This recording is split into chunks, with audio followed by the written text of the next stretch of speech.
Asante sana ndugu mtazamaji, na karibu tena kwenye kipindi chetu hiki cha leo.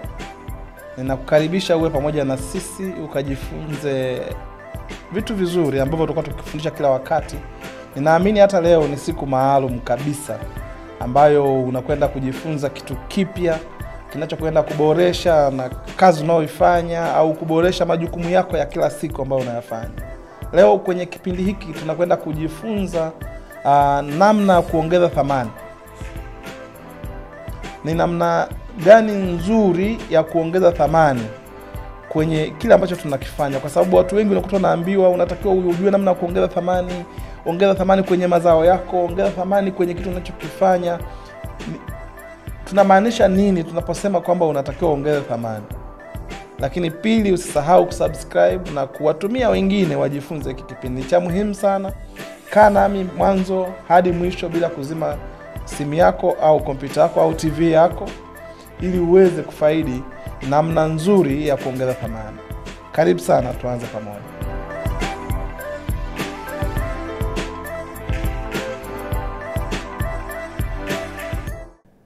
Kuongeza thamani ni kufanya nini? Kwa sababu ni vizuri tuanze kwa kujiuliza tu. Tunaposema kuongeza thamani, tunamaanisha nini? Nikiwa hapa kwenye kipindi, nimepata definition hii na nitaitoa hapa kwamba kuongeza thamani ni kupunguza mchakato wa jambo fulani. Hiyo ni definition ya misana. Ukienda kwenye dictionary utapata zingine nyingi, au kwenye ChatGPT atakupa definition nyingine. Lakini mimi ya kwangu, kuongeza thamani au thamani ni kupunguza mchakato wa jambo lolote lile unalolifanya. Kwangu ukiweza kupunguza mchakato unakuwa umeongeza thamani. Kwa mfano, nilitaka nifuate maji ya kunywa kisimani, lakini ukaweka bomba ambalo litaniletea maji hapa ndani. Nikafungua tu tap, nikapata maji badala ya kuyafuata kule bwawani au kisimani.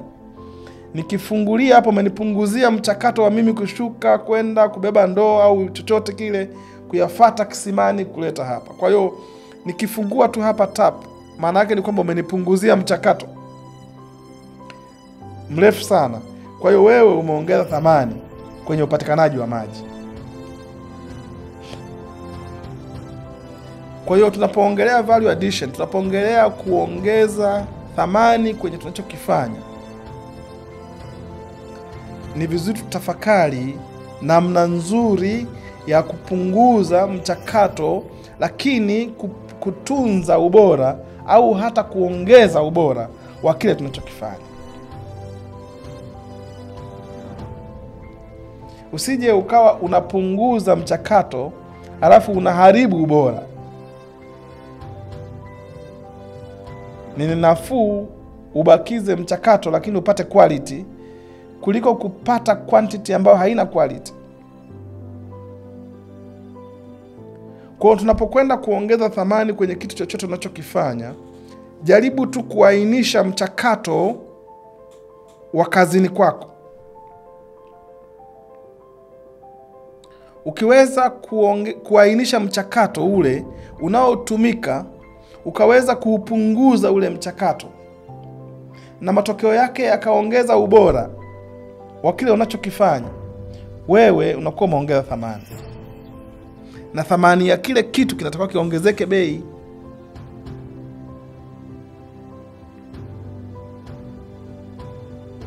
Nina watu mbalimbali ambao tutawatumia katika mifano hii muweze kuona.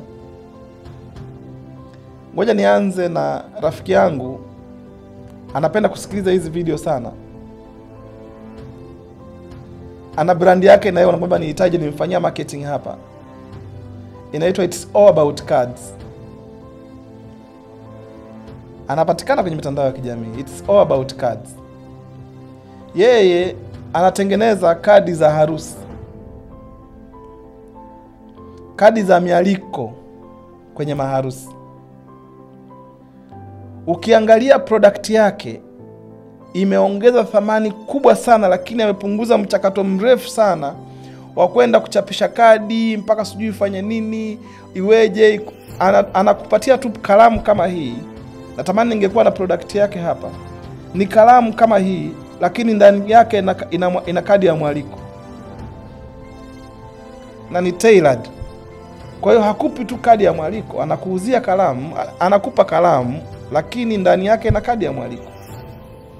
Kwa hiyo wale watu ambao wanakuja kwenye sherehe wanakuja na kalamu zao tu mfukoni, akifika pale anafungua, ndani akivuta kipa cha kuvuta anakuonyesha kadi, hapa mimi nimealikwa na wewe, na kila kitu kipo pale, picha na maandishi na kila kitu kiko pale. Ameweza kupunguza mchakato mwingi, lakini kuongeza thamani kwamba kadi ya mwaliko ni kalamu.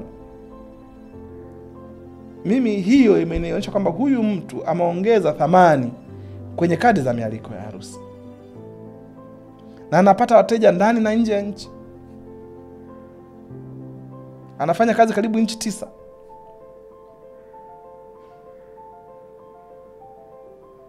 Kwa sababu ameongeza thamani kwenye kadi ya mwaliko. Wewe unaiona kadi, yeye ameiweka thamani kubwa sana.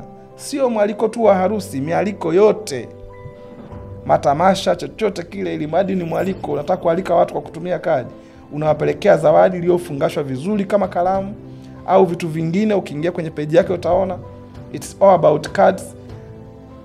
Anafanya vizuri, ameongeza thamani kiasi kwamba mtafikiri amenilipa mpaka namuongelea hapa. Lakini kwa sababu ni mteja wangu, ni rafiki yangu, namfanyia mentorship, hata nikimtaja biashara yake ikikua, mimi nitakuwa nimemkuzia biashara yake, na yeye ameshatoa gharama za kufanya hivyo.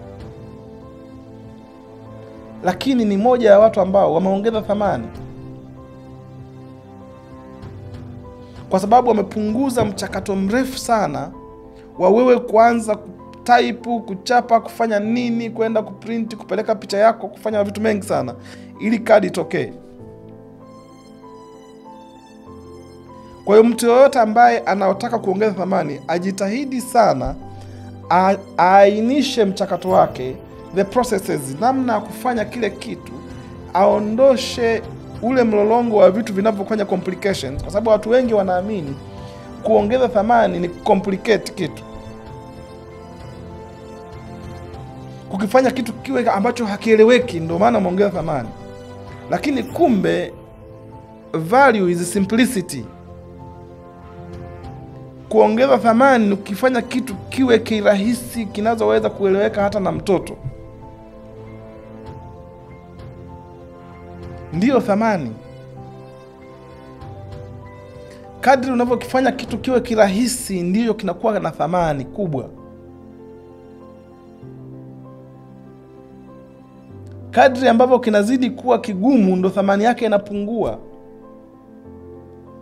Haya maisha yote tunayoishi mnayaona. Simu za mkononi zilikuwa na waya zamani, bei yake ilikuwa ni tofauti. Leo hii simu za mkononi zimeondolewa waya kama hii mnayoiona hapa kwenye mic. Hata mic zipo wireless, ambao hauhitaji kufunga mahali, unaweza kutembea nayo kaongea mahali parefu.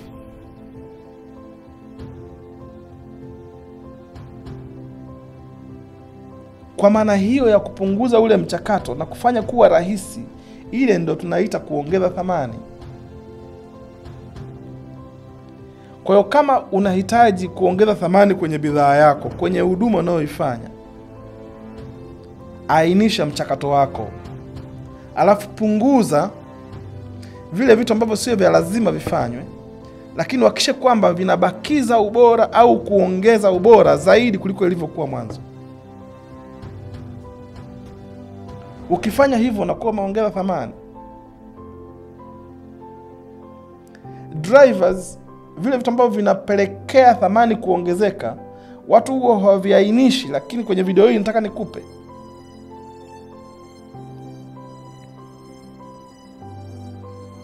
Vitu ambavyo vinapelekea thamani kuongezeka, cha kwanza huwa ni upendo. Na leo unaweza kushangaa ni namna gani upendo unaongeza thamani. Ndugu zangu, ukifanya kitu kwa upendo, Kwa yeyote ambaye unamwathiri, yule ambaye anatumia huduma yako akaufeel upendo, unakuwa umedrive value kubwa sana kwenye kitu unachokifanya.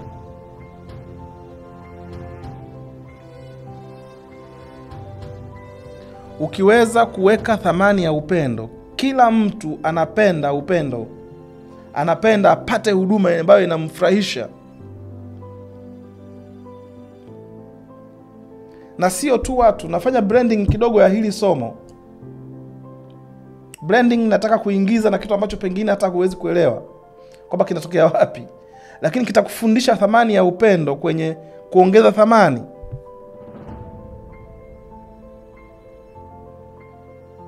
Kuna watu ambao, nataka nitoe mifano hii uweze kuelewa kwa uzuri zaidi. Kuna watu ambao wanafuga kuku. Kuna watu ambao wanafuga bata, wanafuga mbuzi, wanafuga kondoo na aina yoyote yule ya mnyama au ndege anayefugwa.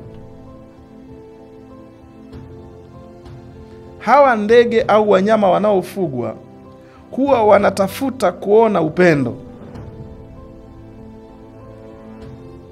Kwa yeyote yule ambaye amewahi kufuga, mimi nimezaliwa na nimekulia eneo la wafugaji kanda ya Ziwa, ninaelewa ninachokisema kwa uzoefu mkubwa sana.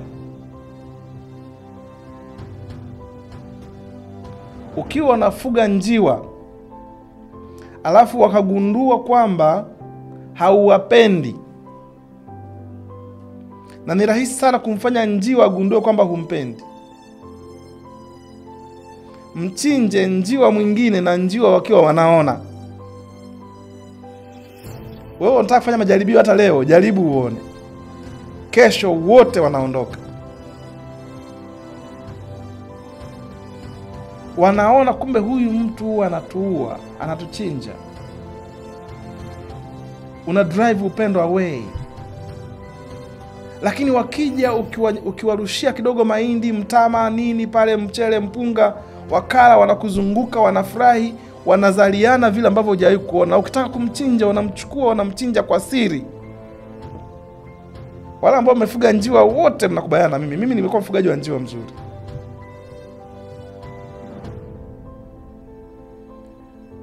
Ukahakikisha kwamba hawaoni hata manyoya ya njiwa mwenzao aliyechinjwa. Njiwa wanaona upendo, wanazaliana sana. Na wakiona na wapenda, wanajua namna unavyowapelekea chakula, namna ambavyo unawatunza, namna unavyosafisha eneo lao, banda lao. Wanaelewa hapa tunapendwa. Sasa hii iwe kuku, awe bata, chochote kile unachokifuga, kiliangalia kwamba huyu anayetufuga anatupenda, wanazaliana. Mnaonisikiliza, kama umewahi kufuga kuku au bata, kama ulikuwa unawapenda, walikuwa wanazaliana sana. Au kama ulikuwa na kijana anayewafuga kwa kuwapenda, basi walikuwa wanazaliana sana. Lakini baada ya kubadilisha kaja mtu ambaye haeleweki, na wewe humuoni na huelewi. Lakini ukitaka kujua dalili, angalia tu kwa wanyama wako. Walikuwa 100, wanabaki 20. Ghafla wanabaki 10, wanabaki 5. Unashangaa mmoja hata hawezi kuzaa. Ndio unashtuka. Kuna upendo wa dhati ule wa ndani unakuwa umekosekana. Huyu mtu anakuwa tu yupo kwa ajili ya kupata fedha. Lakini naturally yeye na mifugo ni vitu viwili kabisa tofauti. Huwa ina uwezo wa kutambua. Hata mbwa, wala ambao mnafuga mbwa mnajua, yani wanatambua huyu mtu anatupenda, huyu hatupendi. Ukiwa unawapenda, watanawili na wataongezeka wanyama hao. Sasa je, iweje kwa watu wanaotumia huduma yako ya hoteli, wanaotumia huduma yako ya kamera, wanaotumia huduma yako yoyote ile, wakiona hakuna ujanja, unachosema unakifanya kwa wakati, kwa upendo. Upendo una drive productivity, una drive thamani. ni value addition, ni element ya value addition kwenye kitu unachokifanya. Kwa sababu upendo ukija, maana yake utapamba, utakilemba, utakisafisha, kitakuwa kisafi, kitakuwa sawa, kitakwenda kutumika sawa sawa na ambavyo ungetumia wewe.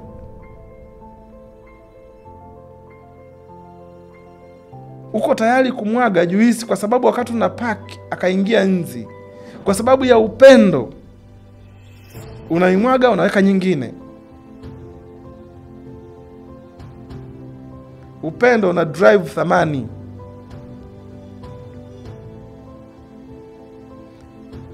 Nitaishia hapo kwenye habari ya upendo.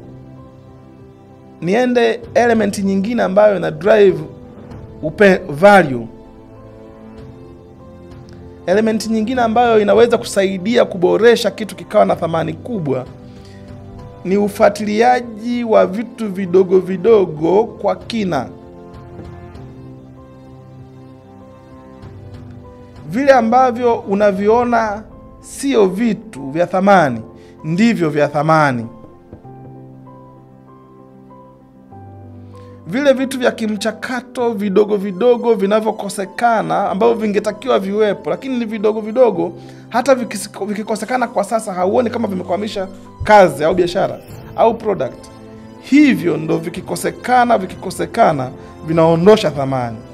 Lakini ukahakikisha kwamba kila siku vinakuwepo vidogo vidogo, vinafanyika kwa uchache kadri iwezekanavyo, ndo vinavyoweka utofauti wa product moja na product nyingine, service moja na service nyingine.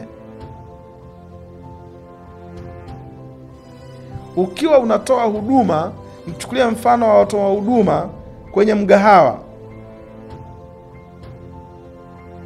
Nimewahi kwenda mgahawa au hoteli moja, ukifika kuanzia mlinzi anapokupokea kule getini au wahudumu wake, kila anapokusalimia au anapokuona au anapokuhudumia, akimaliza anaweka mkono wake kwenye moyo, anakuambia asante sana kwa kunihudumia, asante sana kwa kutumia huduma yetu, asante sana kwa kutumia service yetu.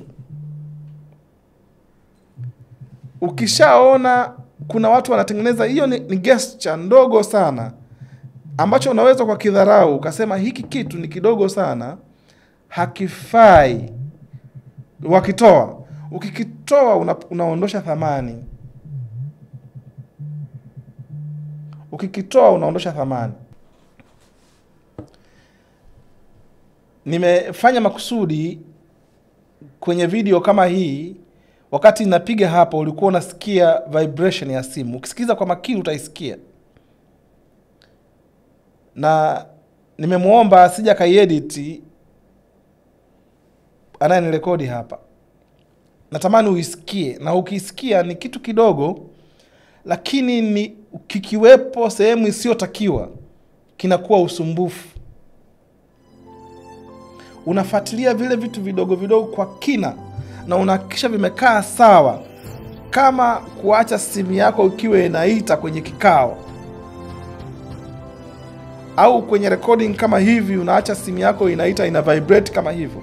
Haijatoa mlio, ni vibration tu, lakini ni usumbufu kwa mtazamaji na kwa sisi wenyewe tunaorekodi vipindi hapa. Lakini kuiondoa ukaweka pembeni isisikike, umeweka ubora, nimeongeza thamani ya hii video. Sasa kuna watu hawajali vitu vidogo vidogo ambavyo ndo vingeweza kuongeza thamani ya kazi anayoifanya, lakini anaona kwamba hicho ni kitu gani, si vibration ya simu tu. Kwani vibration ni sauti? Ni usumbufu. Haijalishi ni usumbufu wa sauti au ni usumbufu wa kimya kimya. Usumbufu ni usumbufu. Kwa hiyo thamani ni kufuatilia vile vitu vidogo vidogo kwa kina na kuhakikisha kwamba vinafanya kazi vile inavyotakiwa. Na ili iweze kufuatilia vile vitu vidogo vidogo ambavyo vinaungana na kitu chako unachokifanya. Vingine ambavyo mnasema leo sina taa hii, tutoe tu, turekodi tu. Leo sina hiki, tuendelee tu, tutafanya tu. Leo hakuna hiki, tupige tu. Yaani unadharau, unaweka dharau kwenye vitu vidogo vidogo ambavyo unaviona kama ni vidogo, lakini vinapunguza ubora. Vinapunguza thamani.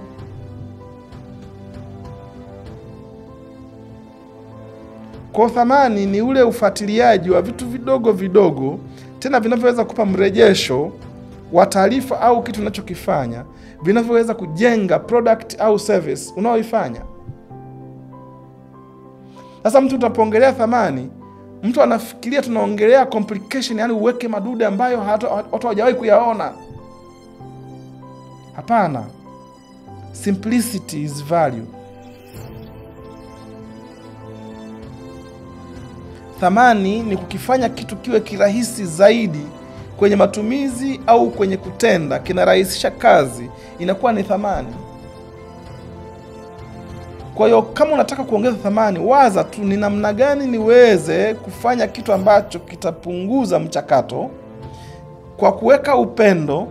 Ni namna gani niweze kufanya kitu ambacho kitaondosha usumbufu kwa walaji wa huduma yangu, lakini kitabakiza ubora au kitaboresha ubora wa kile kitu ninachokifanya.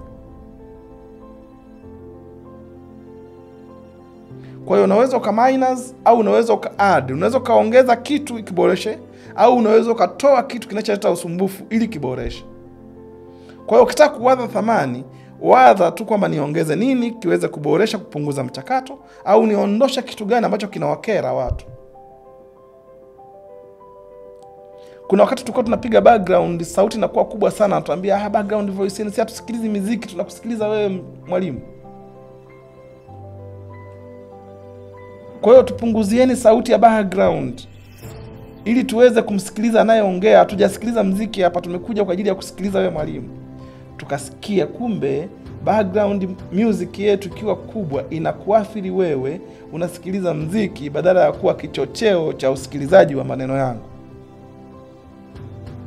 Kwa tukaelewa, tukabalance. Na kama bado inakukera ndugu mtazamaji, toa comment yako pale chini, sema hata sasa bado hiyo background inanikera, bado iko juu, tupunguze zaidi. Na tuchukua maoni ya watu kadhaa ili tuweze kujua sio ya mtu mmoja. Lakini kadri tunavyoweza kufanya vitu vidogo vidogo tukaifuatilia kwa kina, mwanga, effect zake, sauti, mic, na mambo tunafuatilia vitu vidogo vidogo mpaka leo unaona background hii na kile kitu unachokifanya chochote hapa ndio kinacholetea feedback ya wewe kuona kwamba ninastahili kuiangalia hii show. Kwa hiyo kuongeza thamani ni kupunguza ukakasi wa mchakato, ni kuongeza raha kwenye maisha ya watu. Ndio maana nikasema upendo na ufuatiliaji wa kina unaweza ukaongeza raha kwa wasikilizaji. Ukifanya haya unakuwa umeongeza thamani. Kitu kingine ambacho kinakwenda kuongeza thamani kwenye maisha ya kazi au bidhaa huwa ni kumwachia mamlaka mlaji wa huduma aweze kuwa sehemu ya kile kitu, asikie sense of ownership.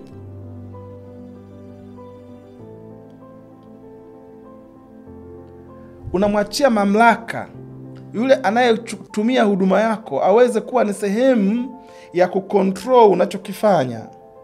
Lakini ukitaka wewe huo unatoa tu yeye anapokea tu, wewe unatoa tu yeye anapokea tu, hautaki akwambie mapungufu yako, hautaki akwambie chochote cha kuboresha, hauko tayari kupokea feedback,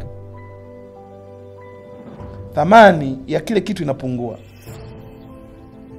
Lakini ukimwachia mamlaka kidogo, authority kidogo ya yeye kuingia kwenye ile biashara au kwenye ile product, anaiona kama ni ya kwake. Hata ukimwekea tu viti pale nje akafika kakaa viti vizuri, anaanza kuona yuko amekaribishwa vizuri, anapata maji ya kunywa, anaanza kujisikia yuko sehemu ya ule mchakato. anakuwa anasema pale ni dukani kwangu, pale ni mahali kwangu, kumbe sio kwake, ni kwako, lakini umemwachia mamlaka fulani hivi. Ndio maana supermarket wanakutaka upite mwenyewe, uende ukajichagulie huko nako kwenda, yani ujisikie kama huko unaenda shopping, yani unaenda kununua mwenyewe. Ungefika kukwambia Taji unataka nini? Blue Band, maziwa, nini? Haya subiri tukuletee. Wanakuletea pale. Ungekuwa unaondoka kila siku. Ukienda supermarket unachagua mwenyewe, unachagua, unaweka pale. Unaenda mwenyewe pale unachukua na kwenye tray. Umekia mpaka na trolley la kusukuma hivi. Ujihudumie mwenyewe. Wanakupatia mamlaka ya kujiona kwamba ni supermarket yako, ni duka lako. Pale unapaita kwako. Kwa sababu wamekuachia mamlaka fulani hivi. Yako controlled, kuna kamera, kuna manini, kuna watu, kuna walinzi. Anaweza kuwa anakufuata nyuma wewe hujui, lakini wana control na kukuachia mamlaka fulani ambayo wanakufanya ujisikie huko mahali unapotakiwa kuwa. Ile inaongeza thamani sana kwenye bidhaa ile inayotumiwa. Lakini unakuta mtu anamhudumia, anafanya photoshoot kama hivi, hampi mamlaka anayemfanyia subject, anayemshoot chochote kucomment au kuweka chochote. Yani kila kinachofanya sasa mimi ndo najua kila kitu. Yule anayemhudumia hana fursa ya kuingia kuwa sehemu ya unachokifanya hata kidogo, kwa sababu wewe ni mkaksi, hauendi mbali. Hauendi mbali. Ni vizuri ukawapa fursa ya watu, hata kama ni wafanyakazi, wawe na mamlaka fulani hivi, hata kama ni technical authority. Yani iko guided, iko watched na walinzi na kila kitu, lakini hakikisha mteja wako anayetumia bidhaa au huduma unamwachia technical mamlaka ya kufanya kitu fulani, anaona thamani ya kile kitu ninaweza kuboresha. Kwa sababu anafanya kama tailored fulani hivi, anafanya kwa namna yake. Badala ya kuanzia kwenye freezer, ana uwezo wa kwenda kuanzia kwenye mboga mboga, ana uwezo kuanzia kwenye bakery huko, ana uwezo kuanzia, unampa mtu freedom. Sio akifika pale unamcontrol, haya pita huku, ukitoka huku pita huku, ukitoka huku nenda huku, unamalizia pale. Anajisikia mbona kama niko jela sasa. Kwa hiyo ukitaka kuboresha kitu chako kiwe na thamani, kidogo jitahidi. Naongea hii kitu very technical, nakiongea kwa urahisi sana, lakini muachie mamlaka mlaji. Awe na uwezo wa kupabadilisha pale kuwa kwake, awe na sense of ownership. Akishapata tu hiyo nguvu ya kupaita kwake, ya kwangu, yule mtu wangu, tayari umemmiliki wewe badala yeye kukumiliki. Lakini huwezi kujua mwanzoni. Kuna watu wanabaki upande mmoja tu, anajifanya yeye kama product ni ya upande mmoja tu, hamna kitu cha upande mmoja. Hata sarafu ina mwenge na baba wa taifa sijui na nani. Pande mbili ndio zinakamilika. Na zote ziko pamoja ndio kinakamilika. Mteja na mlaji ni sawa sawa na pande mbili za mkono wangu. Ndio zinazokamilisha mteja na mlaji. Kwa hiyo ni muhimu sana sana sana sana kujitahidi technically kuona namna ambayo unamwachia mamlaka mlaji. Hata unayetengeneza kadi, nimesema it's all about cards. Yani hakikisha unamwachia mamlaka ya kuandaa, kudesign, kupattern mteja namna anavyofikiri. Akiweza kutailor kitu akakiona kimetoka vile alivyosema na vile anavyotaka na kwa wakati aliyosema yeye, umeongeza thamani. Ukiwa authoritative ukamnyima mlaji mamlaka ya kuamua ni lini apate, ya kuamua ni wakati gani anaweza kufanya nini au kifanyike kwa namna gani, umepunguza uwezo wa thamani. Value addition is simplicity. Namna ambavyo ni rahisi kabisa na yeye anaweza kaingia kwenye hiyo production yako, system yako. Kuna aina nyingi za kuingia, akapata namna ambayo akawa ni sehemu ya ile product, akawa ni sehemu ya ile huduma, akawa ni sehemu ya kurusha drone, akawa ni sehemu ya kufanya anachokifanya. Atajisikia kwamba amehusishwa. Na kama amehusishwa maana yake amehusika. Kwa hiyo kinachokwenda kutoka sio chako, ni chetu. Hata kama kina mapungufu, lawama zinakuwa chache. Kwa sababu amehusika. Lakini unapoondoa mamlaka kabisa, unayaweka ya kwako yote kwa sababu wewe ndo driver, wewe ndo kila kitu. Hautaki kusikiliza mawazo, maoni. Hautaki kusikiliza comment, hautaki kuruhusu mtu aingie kwenye product yako, kwenye bidhaa au huduma. uko tu pale authoritatively, yani kama dictator fulani hivi, unapoteza thamani ya eneo, biashara au bidhaa au huduma unayoitoa. Kwa hiyo hizi ni element chache ambazo nimezisema, ziko nyingi, lakini kwa interest ya muda naomba niishie hapa. Asanteni kwa kunisikiliza. Ninaamini umeona namna nzuri ya kuongeza thamani, na ukitaka kujifunza zaidi usiache kusubscribe na kutufuata kwenye hapo bio. Utaona namba ya simu, tupigie, tukurahisishie, tukufundishe namna ya kuongeza thamani ya kile kitu unachokifanya ili upate faida ya kutosha. Asante kwa kutusikiliza.